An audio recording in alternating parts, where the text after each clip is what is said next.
Alors, je reçois aujourd'hui Duncan McLean, chercheur principal à l'UREP, l'unité de recherche de Médecins sans frontières suisse, à propos d'un livre que tu as fait paraître, Duncan, mais co-dirigé avec Françoise Duroc et Amy Maver. Ça s'appelle Médecins sans frontières, entre mythes et prétentions, autoportrait critique d'un acteur humanitaire. Alors, il propose une analyse critique et sans concession de MSF. Ça tombe bien, il sort à l'occasion des 55 ans, presque Presque, ouais. de Médecins sans frontières. Et globalement, c'est un livre qui interroge la capacité de Médecins sans frontières à maintenir sa mission initiale et ses prétentions. Peut-être qu'on reviendra sur la notion de prétention. Bien sûr. Est-ce que MSF est une ONG prétentieuse? Euh, donc, comment maintenir sa mission initiale dans un contexte de bouleversement majeur du secteur humanitaire? Alors, l'ouvrage, il s'organise, on va dire, autour de trois constats fondamentaux.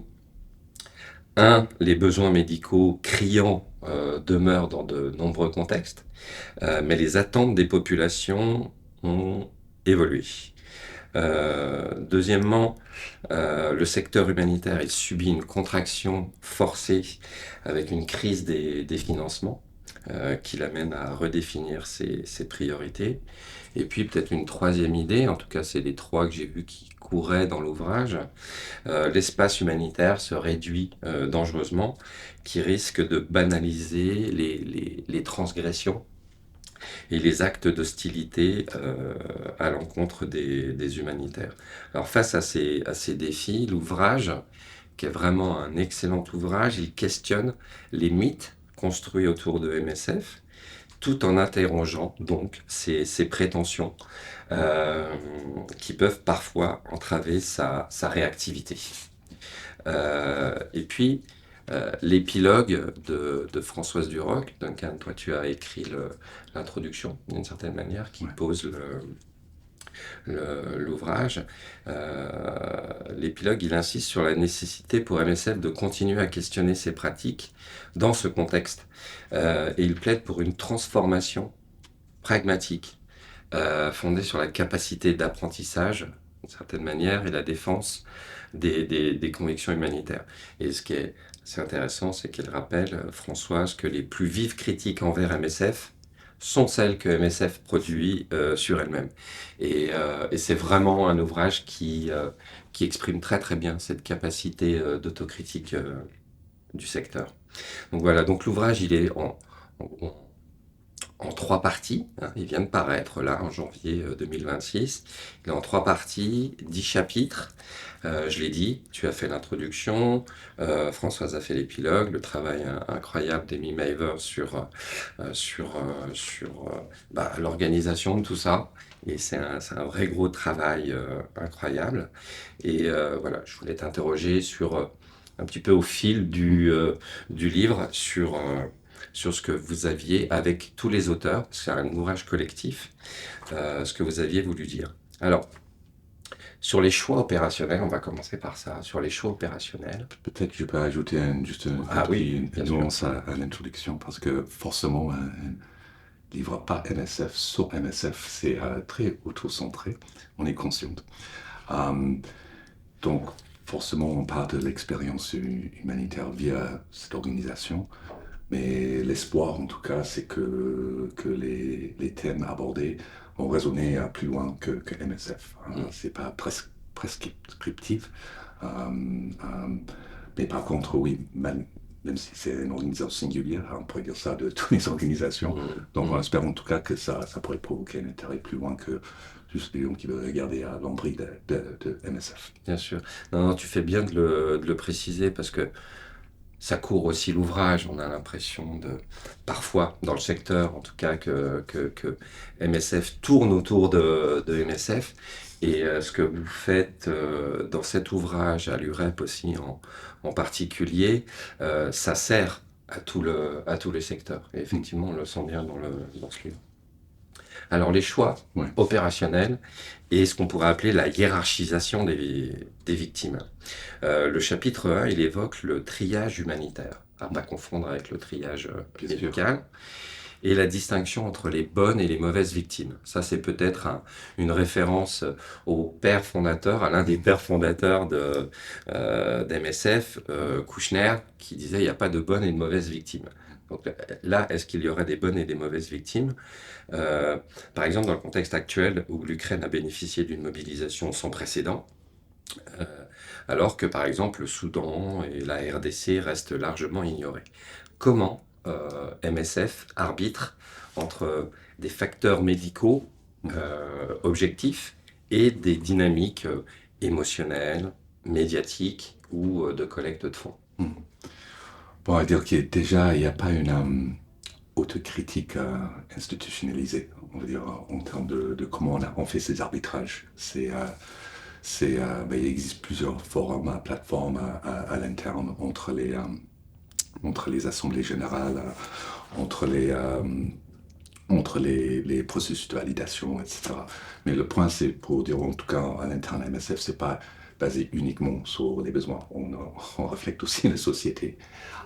Et aussi, il y a des questions d'émotion, par exemple, qui rentrent dedans. Il y a des questions pas juste de proximité, mais les questions qu'on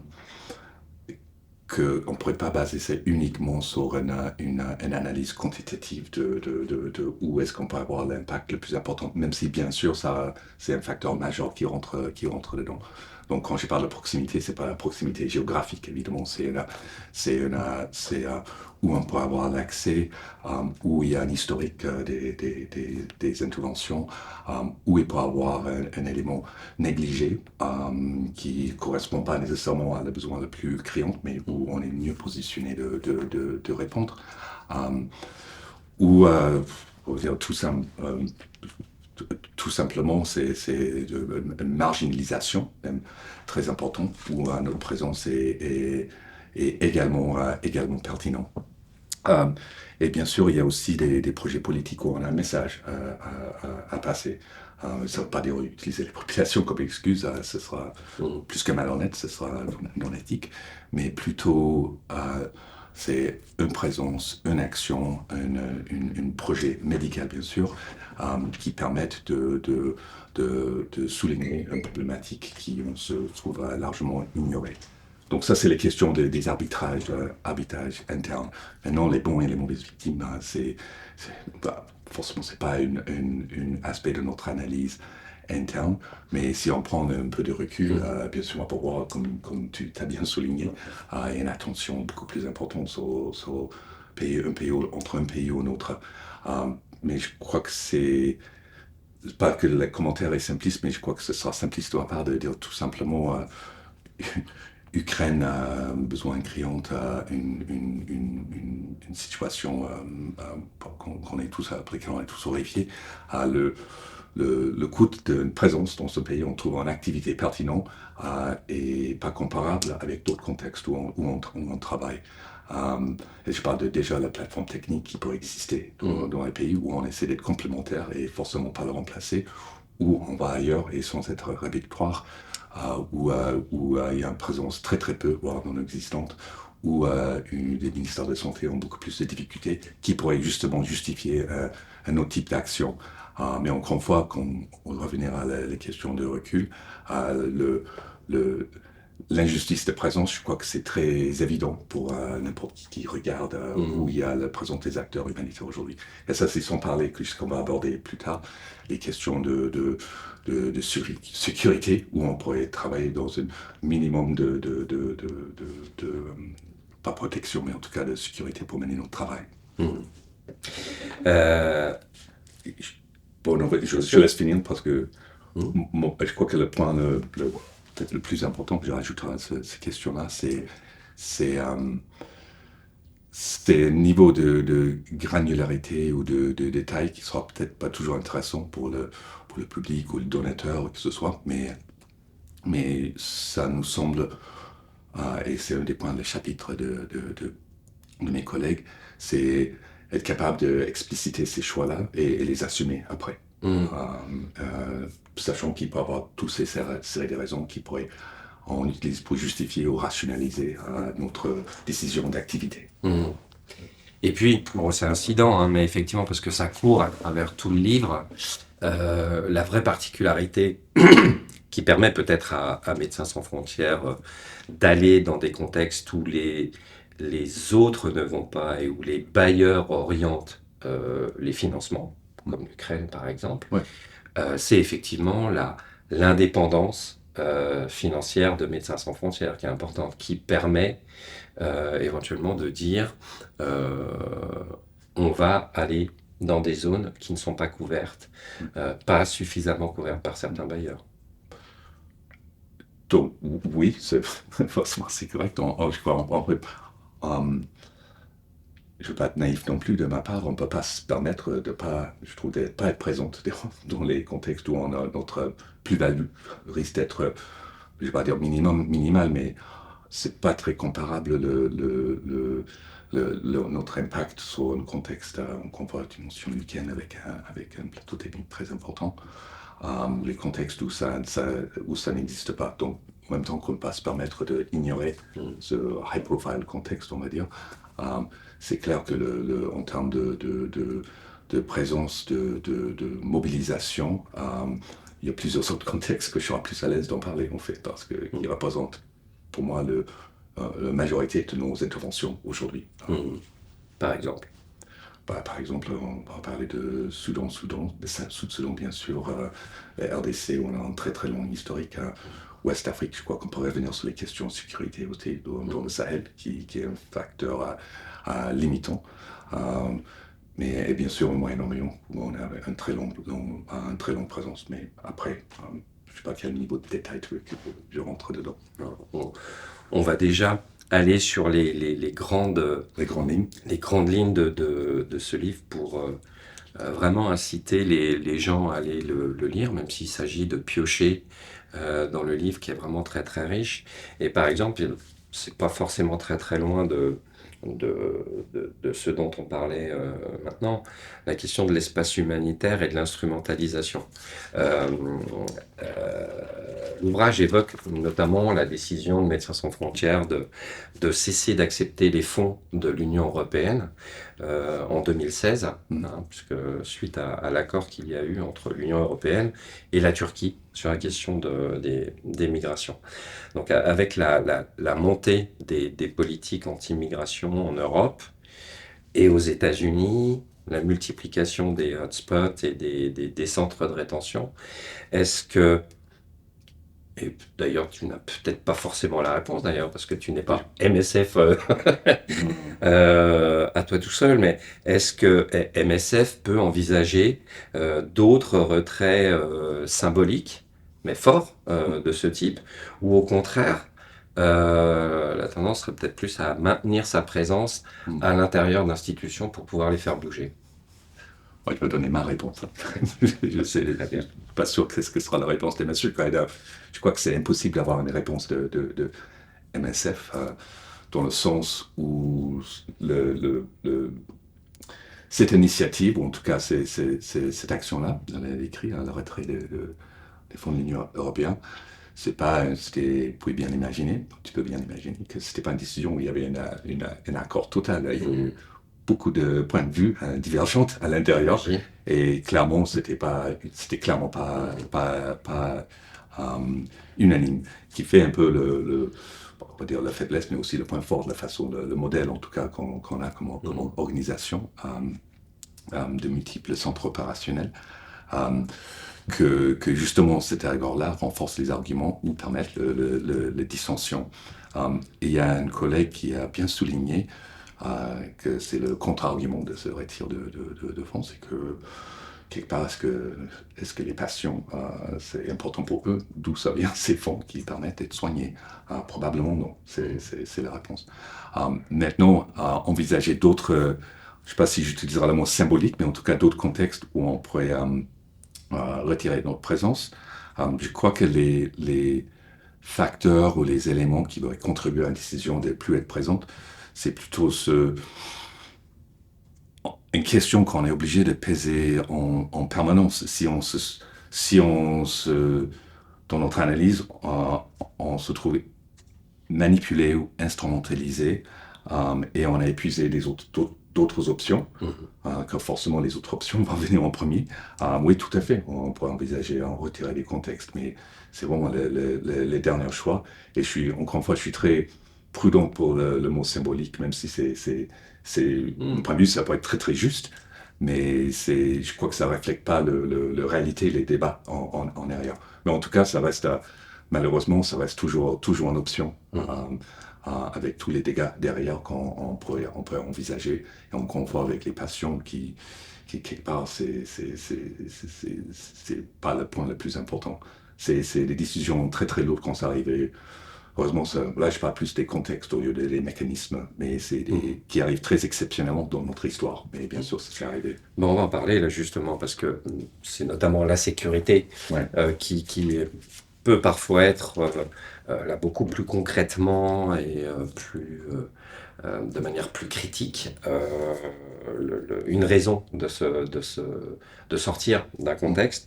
Il y a le chapitre 3 qui souligne l'hostilité croissante envers les humanitaires et qui mentionne, je trouve que la formule est assez bonne, la normalisation de la transgression. Je crois que c'est mm, un chapitre où notamment participait Stephen Cornish, il me semble, ouais, le directeur général de Médecins sans frontières suisse, ici où on est, avec des attaques par exemple contre des convois MSF au Soudan, tu en ouais, parlais, les menaces en RDC, les restrictions anti-gré, on pourrait reparler mm, d'Haïti bien sûr. récemment.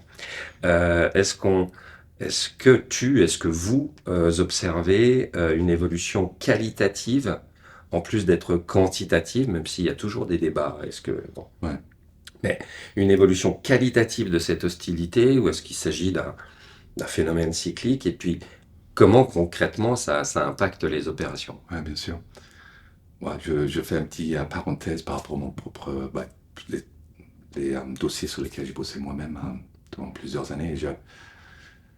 J'avoue, j'étais assez dubitatif il y a quelques années sur les questions croissantes. Pas parce que c'est pas pour nier les dangers et les risques qu'on a en face de nous.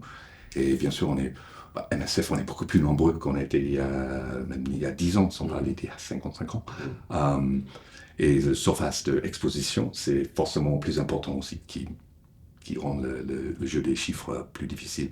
Et évidemment, on n'est pas tout seul, hein. Il y a un nombre d'acteurs, hein, beaucoup plus important aussi. Donc déjà, ça rend ça compliqué à faire ce type d'analyse.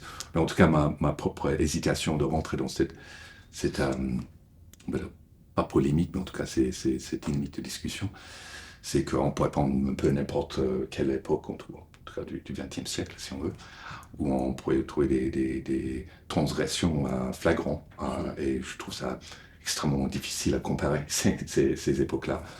Excuse-moi. Cyclique, c'est intéressant, mais je vais revenir sur ça après mhm, aussi.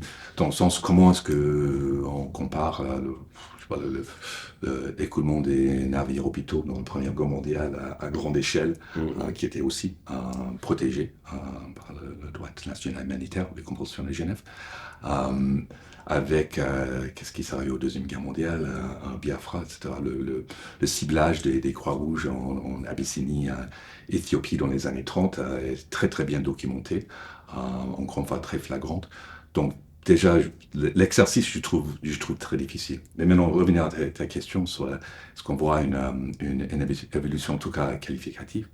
Euh, et là, j'ai commencé à changer mon avis, en façon mettre une mhm, doigt spécifiquement sur un chiffre, mais on pourrait garder sur nos propres nombres d'incidents qui nous arrivent, et pas uniquement des choses beaucoup plus, on va dire, médiatisées, un hôpital bombardé, peu importe, qui nous arrive depuis Afghanistan au début des années 80, mhm, mais aussi euh, bien sûr les enlèvements et aussi les détentions. Les détentions dans les contextes avec les États, on va dire, plutôt autoritaire, avec une tolérance moins importante pour ces critiques internes que bien sûr provient des humanitaires qui sont de terrain. Donc oui, là, absolument, on voit cette hostilité qui c'est beaucoup appuyé sur ces concepts d'acceptance, je ne sais pas comment dire en français. Très bien, Exactement, ouais, acceptance, l'acceptance. Mhm. que finalement c'est un peu un mirage.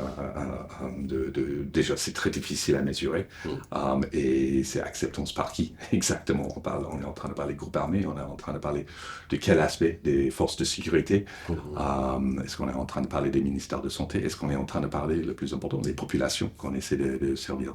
Donc, donc, personnellement, j'avais basculé un peu sur ce question-là, et surtout l'exposition, que je trouve qu'on est beaucoup plus conscient. Il y a les éléments qui n'étaient pas mesurés il y Mhm. a 10-15 ans, qui est plutôt le cas aujourd'hui. On voit l'exemple de l'MSF, je crois qu'on est 70 000 employés, plus ou moins, je ne sais pas les chiffres exacts, et 90% de staff recruté localement, qui a une exposition très différente Mhm. à le staff international, que on les parachute dedans et puis après on les sort. Et ça, c'est une problématique qu'on est beaucoup plus consciente et je trouve qu'on a encore beaucoup de travail à faire là-dessus. Mhm. Et ben justement, tu vois, tu me passes le relais pour la prochaine question sur les staffs nationaux, comme on dit, les personnels locaux. L'ouvrage questionne le rôle du personnel recruté localement, parce que c'est un personnel, et disons-le, hein, c'est Oui, souvent une des raisons pour lesquelles on recrute du staff national, c'est parce que ça devient dangereux aussi pour des staffs internationaux. Donc ce staff se retrouve plus exposé et en même temps, il serait peut-être moins consulté, moins intégré oui, dans la gouvernance d'une certaine manière oui. d'MSF. C'est ce que une critique, on parle de collaboration lacunaire. Ouais, c'est un insert dans le livre qui était fait par un collègue qui travaille avec la section Mondé à Saïd, qui est, je trouve, très intéressant, qui parle de son expérience personnelle, Mhm. justement parce qu'il a occupé Absolument. des multiples positions, et maintenant incluant au siège. Euh, et pour revenir à ces questions, c'est anecdotique, mais petit point, j'étais en train de faire un début d'un travail récent sur justement ce staff qui sont embauchés explicitement parce qu'ils ont euh, plus de capacité de naviguer les tensions et les interlocuteurs dans certains contextes difficiles. Je suis en train de penser au Sahel notamment. Mhm. Euh, et j'étais en train d'interviewer des collègues qui avaient cette position-là, en gros, conseillers sécurité, networker, assistants de différentes positions. Et il y avait un des réponses que j'ai reçues, que je trouvais ça fascinant, c'était bien, on a bien compris notre exposition, c'est pas ça la question. La question, c'est does MSF have our back? S'il y a un Mhm. problème. Est-ce Euh, que MSF est derrière ouais. et les Et soutiendra? ouais, évidemment. Donc c'est très facile à donner une réponse. Maintenant, il faut voir dans Mhm. l'action. Mhm. Parce que justement, l'exposition est très importante. Et là, je trouve que, et c'est pas pour vanter on est très loin d'être parfait, mais là, je vois une vraie évolution depuis une douzaine d'années.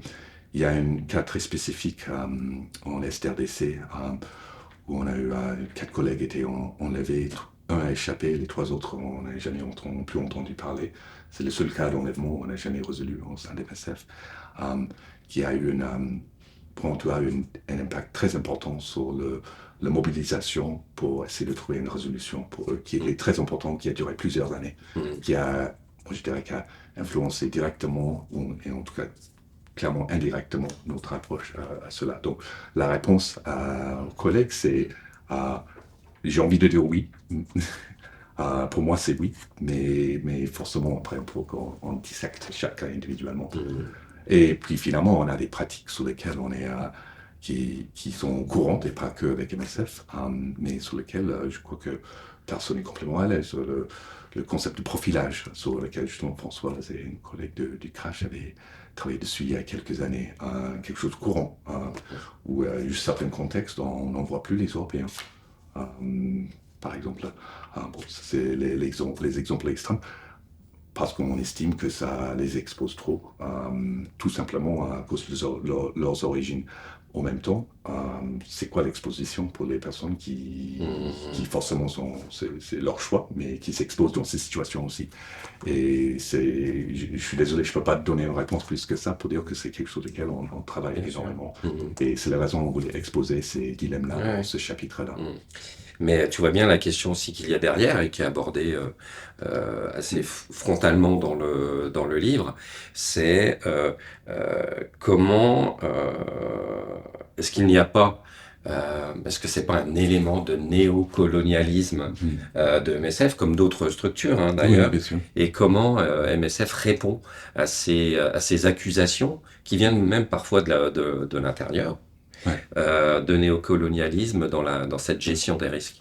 Ah, peut-être que je suis moins expert sur le développement des autres sections, mais en sachant qu'il y a des centres opérationnels qui sont en Afrique maintenant, c'est pas qu'en Europe, même s'il y a des évolutions, c'est un long travail toujours en cours. Mais si on commence à creuser dans le data du staff actuel aujourd'hui, le profil des staffs internationaux, c'est extrêmement différent de ce qu'on a vu justement il y a 10 ans, par exemple, avec les installations d'origine au Moyen-Orient, africain, l'Est Asie, qui sont beaucoup plus décisionnels dans les coordinations, dans les responsables des activités que c'était dans le passé. Mais ça, c'est la réponse au néocolisme. Le néocolisme regarde les réalités de nos équipes aujourd'hui.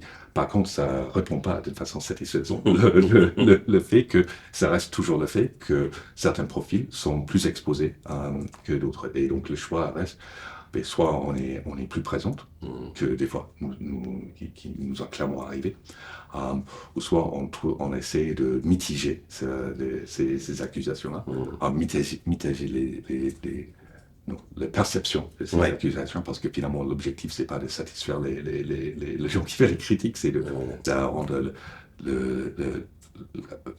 améliorer la sécurité du staff qui est en train de travailler dans une mission sociale, médicale d'MSF aujourd'hui, pour justement que la décision, donc c'est la raison qu'on a développé, par exemple, toutes ces questions de consentement informé. C'est pas très intéressant, on aurait pu faire un chapitre dans le livre sur qu'est-ce que ça implique exactement, c'est où les faiblesses, qu'est-ce qu'on doit améliorer, mais c'est plus les questions de juste balancer quelqu'un dans le fin fond d'un contexte difficile, en disant, ok, maintenant, on va essayer de négocier un espace.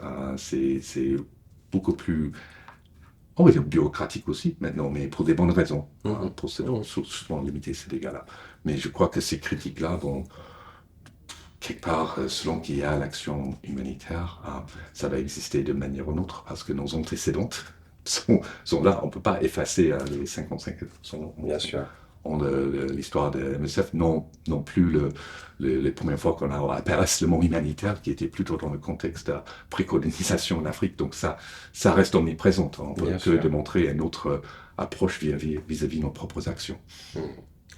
Alors, Médecins sans frontières, elle s'est beaucoup construite sur l'expertise médicale, hein, donc vraiment d'une médecine humanitaire. Ronnie Broman a écrit sur beaucoup là-dessus, par exemple. Et le chapitre 4, il évoque la tension entre les aspirations techniques et les contraintes de terrain. Effectivement, MSF investit beaucoup dans des interventions chirurgicales, enfin des interventions en tout cas assez sophistiquées, que ce soit de la chirurgie, de l'oncologie, alors que les besoins primaires, je dirais, explosent. Malnutrition, les maladies infectieuses basiques.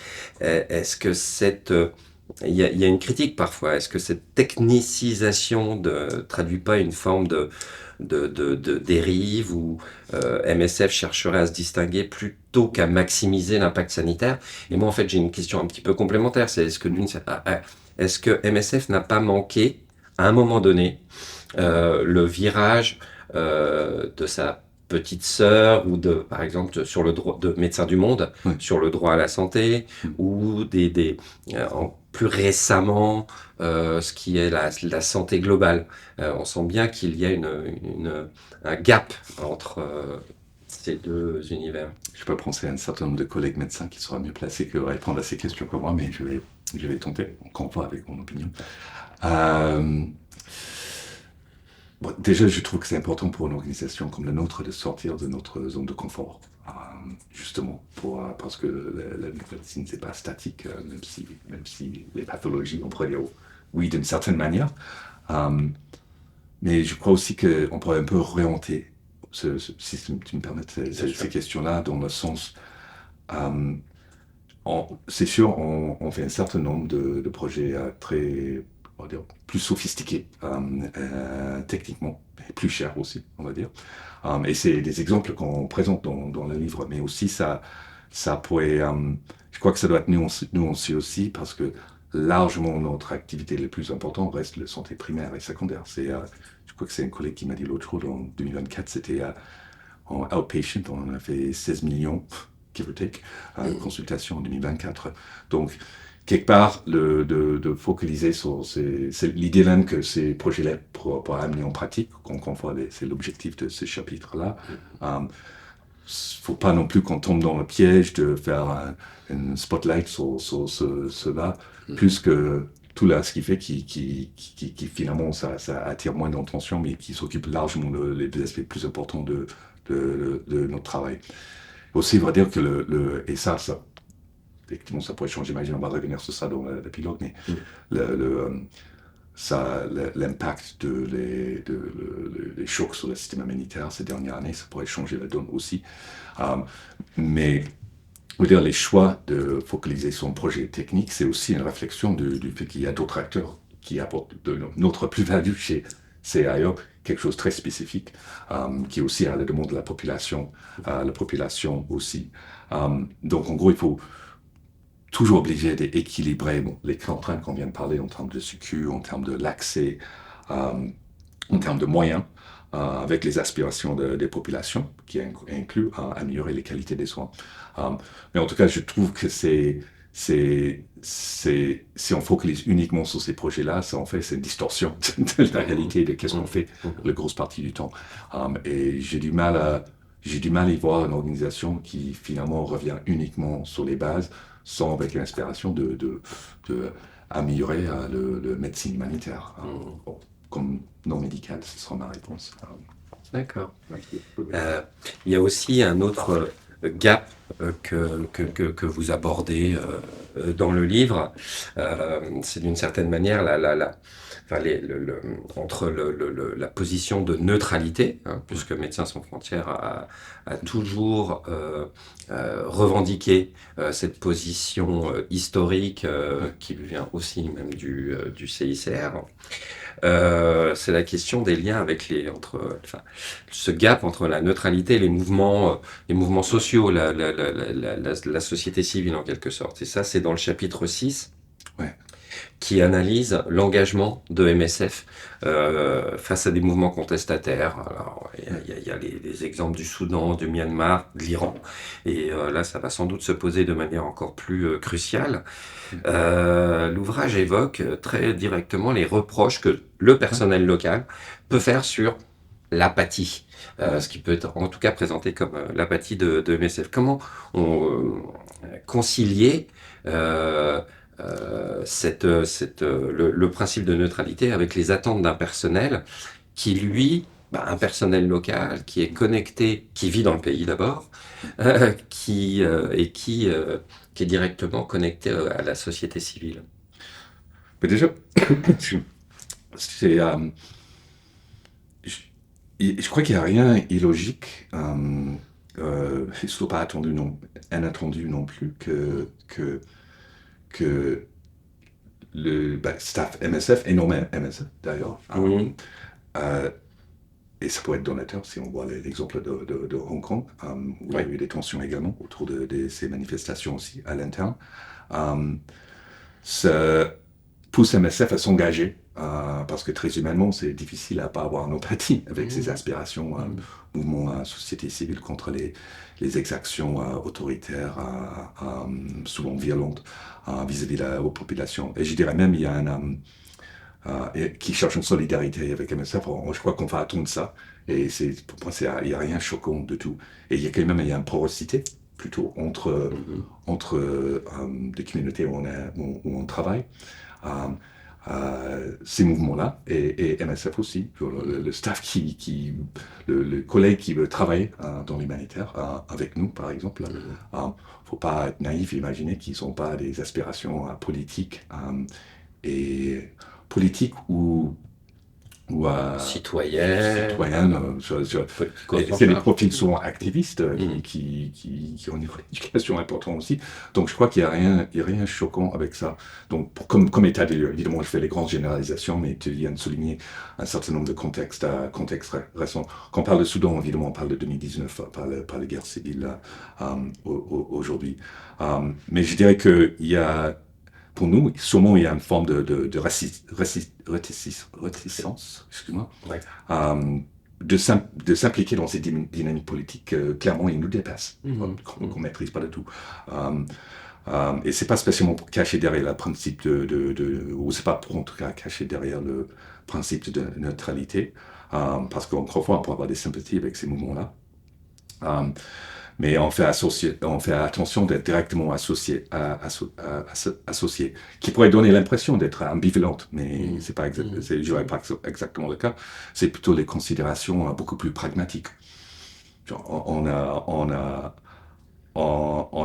a déjà du mal à articuler les interventions qui vont plus loin que symboliques, qui répondent à un vrai besoin dans ces contextes-là. Et en plus, je parle de mouvement populaire. Ou hors de symbolisme, qu'est-ce qu'on pourrait réellement faire? Bon, évidemment, on a réussi à faire d'autres choses, mais pas toujours. Et surtout quand on passe se retrouver dans ces dynamiques, quand on a la peine à s'apprendre.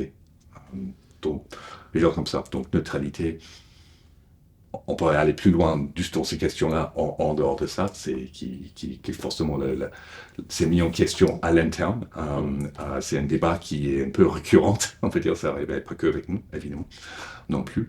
Mais le moment qu'on décide de s'éloigner de ce comme ça, je crois qu'on a beaucoup de mal à envisager, mais il y aura sûrement beaucoup de contextes dans le futur. On n'arrive pas à agir de tout parce que justement, cet principe, pour toutes ces faiblesses, pour tous les critiques qu'on va avoir, ça nous facilite notre accès que d'autres choses. D'accord.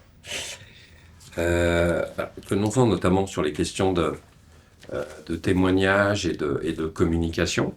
L'ouvrage évoque l'imagerie traditionnelle, humanitaire, qui est véhiculée par Médecins sans frontières, mais là je pense que vraiment toutes les organisations peuvent se sentir concernées, et avec les différents biais qu'il peut y avoir dans la communication. C'est clairement, Médecins sans frontières continue d'utiliser des images très très fortes pour sa collecte de fonds. Est-ce qu'il y a une réflexion? Si je pose la question, c'est parce qu'évidemment, il y a des articles qui l'évoquent. Mais ça, c'est intéressant. Quels sont les débats? Est-ce que MSF est prêt à renoncer à une partie de son efficacité reconnue en matière de fundraising et de communication pour avoir une communication qui serait plus éthique? Ou est-ce que finalement, vous continuez sur une ligne forte, très identifiée, qui permet d'avoir du fundraising important. Non, je crois que la réponse facile et courte, c'est oui. Ben oui.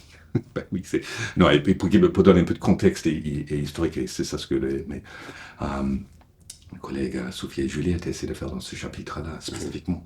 C'est justement de montrer et je suis pas en train de dire c'est parfait du tout, mais le nettoyage très important qui a été fait, je crois que qui a été fait ces dernières années par rapport à les images, même quand on stocke dans notre database, D'accord. était très très conséquente parce qu'il y a un vrai shift et c'est pas que avec MSF comme tu viens de dire. Je crois que c'est une collègue, sa phrase que je préfère de citer, ça part, on est très loin du pan humanitaire des années 80 et 90, qui ne veut pas dire qu'il n'y a pas les dérives, mais ça revient un peu au cœur de ce dilemme-là. Comment est-ce que tu racontes la vérité comme vous voyez, mais sans parler pour les personnes qui sont directement impactées, mais avec eux, avec leur permission, en collaboration, en construisant ça. Et ça, c'est l'objectif très clair, et c'est l'objectif très clair aussi de justement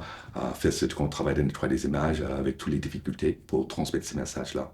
Et puis, ça revient au même aussi, comment est-ce que tu peux équilibrer cette vérité sans, en impliquant, on utilise plutôt le mot victime, en tout cas impliquant les personnes affectées, mais de façon non humiliante, non humiliante, excuse-moi, mais aussi il y a l'aspect, pas pour évidemment le contexte, mais pour ceux qui voient les images pédagogiques, parce que les images peuvent, on sait très bien ça, c'est tellement facile à tirer, un individu de tirer les conclusions qu'on on peut pas le contrôler. Donc comment on fait ça en amenant un contexte, en gardant une dignité qui dépasse victime et sauveur. Mais pour moi, la réponse, pour revenir à la question de base, c'est oui, absolument. C'est quelque chose qui transmet l'organisation maintenant. Et je crois qu'on est très loin d'être tout seul avec ce travail-là. Ouais. On saute au chapitre 10, Ouais. qui questionne la viabilité du modèle sans frontières, dont MSF est forcément le porte-étendard, face à la crise climatique.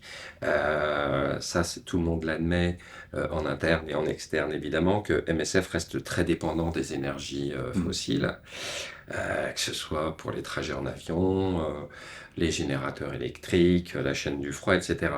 Et puis, l'ouvrage évoque donc des procédures pour limiter l'empreinte carbone, même si, très franchement, le papier reconnaît qu'il y a une culture interne très peu rompue à une mobilité encadrée. Comment, du coup, MSF peut décarboner ses opérations et de manière plus générale, finalement, intégrer la contrainte climatique euh, pour toujours avoir la même réactivité et la même présence dans les zones difficiles. Ouais, c'est forcément un dilemme fondamental qu'on ne peut pas éviter ce question-là. On parle et en plus, hein, celui-là, on était en retard aussi, en contexte humanitaire, pour aborder ces questions-là. Bon, il y a les questions d'impact climat au changement climatique, sur les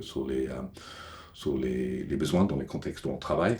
Mettre ça à côté, c'est pas l'objectif de ce chapitre-là. Et de toute façon, c'est toujours très difficile à isoler une seule variable, même si on sait très bien que c'est une des variables très importantes, soit en déplacement, soit en termes de intensification du conflit.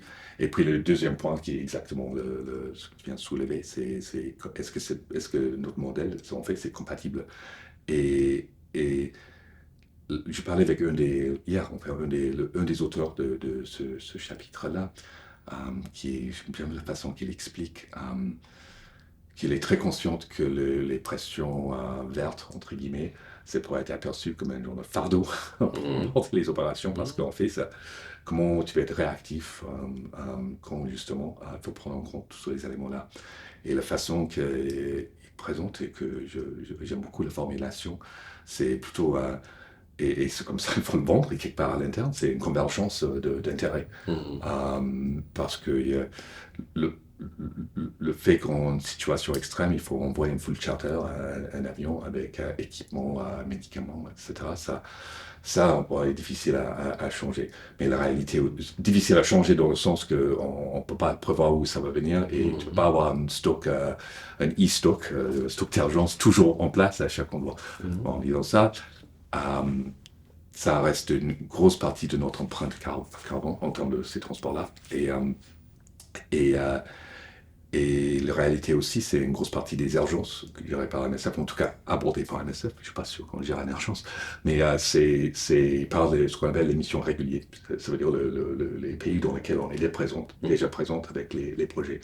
Donc, c'est toute une série d'étapes et travail qui pourrait être fait, soit en termes le domaine de l'énergie.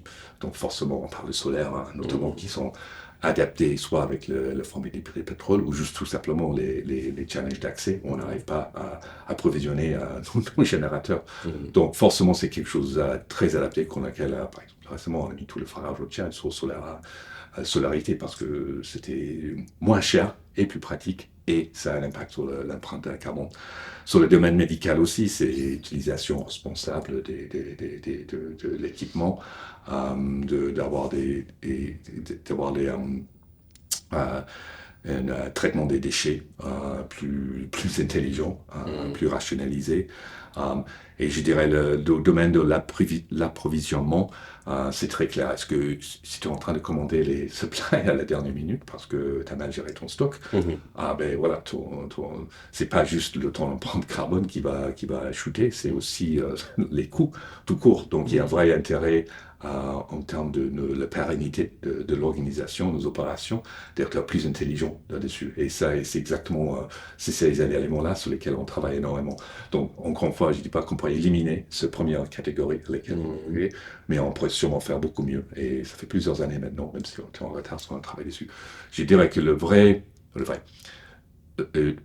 un des éléments, le vrai élément de tension, sur lequel il n'y a pas de solution magique, parce que ça vraiment se mettre en cause l'identité et même le modèle staffing qu'MSF a aujourd'hui, qui est évidemment un mélange internationaux et de partout au monde maintenant. On est très loin des internationaux qu'européens ou nord-américains, des internationaux et des postes qui pourraient être recruter localement sur place. Parce que les frais de transport pour bouger le staff, ça tu les mets pas sur un bateau pour 6 mois. Donc c'est pas la victoire évidente.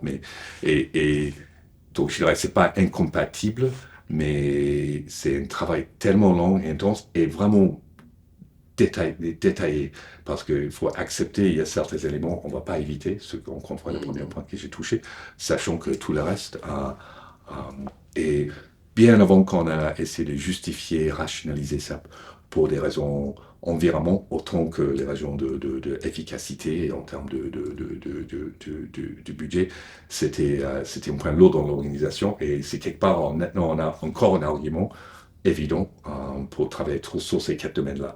Sachant pour le quatrième, je crois que c'est un débat qui va beaucoup plus loin que juste le changement climatique ou l'approvisionnement. C'est vraiment le modèle qu'on utilise aujourd'hui. Et pour nous, ce chapitre-là, c'est aussi pour quelque part ouvrir pour inclure cet élément-là dans les débats et ouvrir aussi parce que c'est quelque chose qui sera omniprésente dans les années à venir, selon si on va maintenir nos objectifs en termes de empreinte carbone et par rapport au changement climatique. Mais c'est très très juste là, le point sur lequel tu termines, c'est-à-dire que et ça fait le lien, je pense, avec la question suivante qui sera une des dernières questions, mais c'est effectivement cette question de l'urgence climatique, du changement climatique qui pourrait permettre d'ouvrir MSF sur des problématiques de mutualisation, de réduction d'empreintes par, d'une certaine manière, collectivisation des travaux. Enfin, on voit bien qu'avec la mutualisation de chaînes logistiques, etc., il y a peut-être des choses à faire qui à la fois permettent de réduire l'empreinte carbone pour faire vite et aussi de coller aux enjeux de financement qu'il y a. Et c'est là où j'en viens à cette question. C'est l'ouvrage évoque, et il tombe vraiment au bon moment, presque une année N+1, on va dire, après les décisions américaines, mais qui elles-mêmes avaient été anticipées, préemptées par des décisions des bailleurs institutionnels, étatiques, de réduire les aides. Donc l'ouvrage, il évoque cette contraction forcée du secteur avec la crise des financements, les coupes de USA, le retrait des bailleurs, etc. Face à alors ce qu'un auteur a appelé la Grande Dépression de 2025, Est-ce que, alors c'est évident qu'MSF dispose d'une certaine résilience, le terme est à la mode, grâce à son financement privé, mais comment MSF gère le fait qu'elle pourrait être comment dire, le dernier acteur debout dans un paysage humanitaire dévasté? Est-ce que vous estimez que vous avez une responsabilité vis-à-vis du reste du secteur, responsabilité en sens où Ouais. on peut aider les autres, parce qu'il y a aussi des conséquences qui retombent Ouais. sur MSF. Ouais, en termes d'opération, c'est forcément partie du débat cette année qu'on a. C'est déjà, je crois qu'il faut rester modeste et humble par rapport à nos propres situations et les opérations qu'on pourrait mener parce qu'on n'est forcément pas aveugle sur ce qui passe autour du secteur. Il faut juste regarder les souffres d'emploi dans le secteur humanitaire aujourd'hui. Mhm. C'est justement, dépression, c'est peut-être approprié dans tous les sens. Mais moi, je dirais que nos responsabilités là-dessus, c'est pas pour justement avoir une hubris, une prétention. Pardon, Mhm. j'utilise le mot en anglais pour Oui, oui, mais imaginer des mesures. que démesurer qu'on pourrait porter une solution à ce niveau de, euh, de choc, de tremblement du secteur. Par contre, je crois qu'on a une vraie responsabilité d'alerter pour les conséquences. Et c'était ça l'initiative très très rapidement après, au début de l'année, c'est que faut qu'on documente ça. Documente pas dans le sens creuser l'intérieur Mhm. des décisions qui étaient prises, soit à Washington, ou Berlin, ou Paris, Mhm. ou l'Europe ailleurs, mais c'est quoi les conséquences de ça? Qu'est-ce qu'on voit devant nos yeux? Et ça, c'est pas une conséquence bon, pour certaines organisations, ce sera forcément un jour au lendemain s'ils sont obligés de licencier un nombre de staff ou fermer des projets, mais je crois que c'est des conséquences qu'on voit en moyen et long terme aussi. Mhm. Et selon qu'on est présente, je vois que ça, c'est quelque chose, je crois qu'on a une crédibilité pour le faire. Et je crois aussi qu'on a une responsabilité, autant que les autres, c'est sûr aussi, d'apprendre de cette situation, de ce choc-là, d'être dépendant sur un nombre très très limité de bailleurs, et encore une fois pas que des Américains. L'absence de diversité financière là-dedans, je crois que c'est une leçon une leçon de tout le monde. Mais je crois que surtout de profiter de notre présence dans ces contextes-là pour justement aider à la documentation, ça me semble extrêmement important. On n'a pas de vocation, malgré la réputation, pour avoir des MSF, des arrogances, surtout un pied dans le système, un pied hors le système. Je crois qu'on n'est pas très clair entre nous, des fois. Mhm. Mhm. On veut être impliqué, mais en même temps, quand ça nous arrange, on sera pas impliqué. C'est peut-être encore une fois un point fort et faible de l'organisation. Mais justement, on n'a pas cette vocation de la perspective. Par contre, cet ouvrage-là, c'est censé être à la réflexion. C'est censé d'ouvrir le débat à l'interne. Et ce qu'on espère de faire, c'est justement d'inviter les collègues pour justement participer dans ces débats-là dans les mois à venir pour avoir les autres perspectives là-dessus. Et si on arrive à faire ça avec un travail de réflexion aussi, je crois, ça c'est les ambitions, en tout cas pour un naufrage, ça reste là. Mhm. Alors, on va terminer par là où terminait le livre, l'épilogue, ce que je disais, qui était signé, qui est signé Françoise Duroc et Oui. qui révèle qui rappelle cette phrase, voilà, les plus vives critiques envers MSF sont celles que MSF produit sur elle-même. Et moi, je suis tombé sur une phrase c'était le texte, parce que j'ai ce livre-là parce que j'ai eu la chance d'avoir les épreuves presque Top secret. top secret dans le texte de Karsten Emmanuel Oui, Noko et Marc Dubois. oui. Alors, ça va être une question difficile pour toi, mais je suis tombé sur une phrase qui est quand même assez incroyable, quoi, qui dit: des décennies d'intervention ont aggravé les injustices systémiques, Mm, mettant au jour la troublante possibilité que MSF ait manqué d'humanité dans son travail visant à sauver des vies.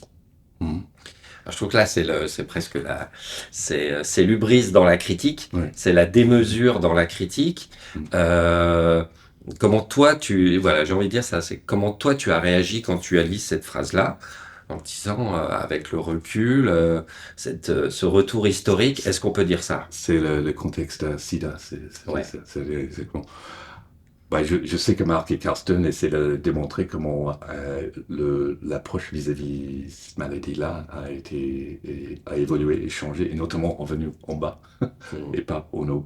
Donc ma réaction, c'était avant on va dire ma carrière humanitaire, mais Mhm. j'étais très à l'aise avec cette remarque parce que ça démontre les bonnes intentions. Euh, c'est jamais assez. Je crois que c'est d'ailleurs une autre phrase qui est citée dans un livre de l'extérieur. Pas juste assez le faire, mais il faut le faire bien. Mhm. Et je crois Mhm. qu'on a sur une mentalité urgentiste, on a du mal à le projeter par justement ces types de questions-là. Mhm. Et si on arrive à les aborder, sachant que personne n'a une boule de cristal, même si on aime bien prétendre de temps en temps, Mhm. mais ça permet de réfléchir à la nature de nos actions aujourd'hui, qui va beaucoup plus loin que juste les prochains 6 mois, 12 mois. Et justement, quand si on n'est pas capable d'être honnête avec ses reproches critiques à l'interne et avec nos supporters, Mhm. Bayer et d'autres, juste le public, je crois on est sur le mauvais chemin. Donc c'est ça ce qui m'a évoqué quand j'ai vu. C'est bien, t'as noté celui-là. Alors que Karsten se raconte, ça va t'aller. Oui, oui, elle était très, très frappante, cette phrase. Et moi, je trouve que c'est vraiment la force de l'ouvrage de naviguer sur la base d'exemples très concrets. Et tu le rappelais, par exemple, là, sur le rôle qu'a joué MSF dans la lutte contre le sida, le VIH-sida. Et puis, la navigation tout au fil du livre entre les ambitions, les intentions, les prétentions. J'ai envie de dire que c'est ça, quoi. Et on sent bien cette tension permanente dans le livre, chez les auteurs, entre les ambitions, les belles ambitions de la structure, les intentions qu'elle a eues euh, quel modèle mettre en place, et puis les prétentions qui sont peut-être devenues les siennes au rythme de l'importance que prenait la structure. Voilà, moi je trouve que c'est vraiment un ouvrage. Vous avez fait un bon boulot. Donc, que ce soit pour MSF, mais en fait, surtout pour le reste du secteur, surtout pour le reste du secteur aussi, de lire ce livre. Voilà. Merci beaucoup, Boris. Voilà. Plaisir. Merci à toi et surtout merci à travail d'interview en français. C'était encore plus sympa.